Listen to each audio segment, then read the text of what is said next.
همیشه اولین سوال برای همه اینه، اندولیف چیه؟ اندولیف یک لیزر زیر پوستیه.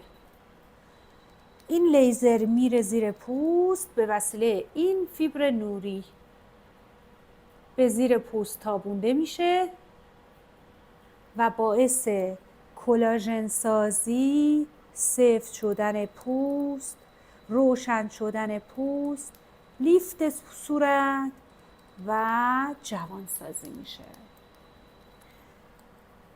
وقتی ما اندولیفت رو میخوایم شروع کنیم، برای چه کسایی میتونیم اندولیفت کنیم؟ اندولیفت رو برای سنین 30 تا 70 سال میشه استفاده کرد. کمترم میشه، بیشترم میشه. ولی بهترین نتیجه رو 30 تا 70 سال میگیرن. وقتی که اندولیفت میکنیم، کجاها رو میشه اندولیفت کرد؟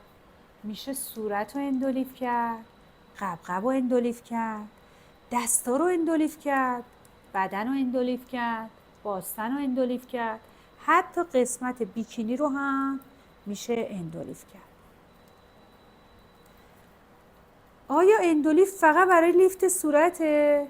نه، اندولیفت میتونه برای هم لیفت صورت باشه هم چربی سوزی.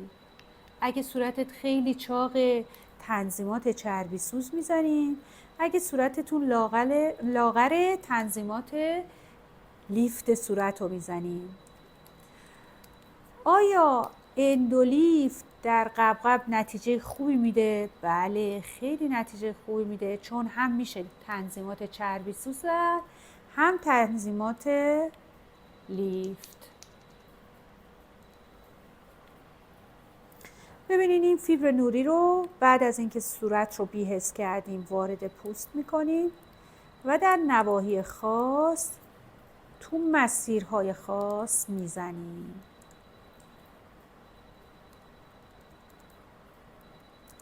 بسیار آروم، بسیار حرفه‌ای. ما برای زیر چشم میتونیم بزنیم، برای لیفت ابرو میتونیم استفاده کنیم، میتونیم برای لیفت پشت دست هم استفاده کنیم. علاوه بر این که ما با این فیبر نوری در دستگاه اندولیفت کار میکنیم، یه هندپیس دیگه ای داره به نام لایت اسکن. اونم برای منافذ، جای جوش‌ها، روشنسازی پوست استفاده میشه. اگه شما اسکار آکنه داشته باشینم، ما با اندولیفت اون اسکار رو سابسیژن میکنیم براتون و نتایج بی‌نظیرش رو میبینید.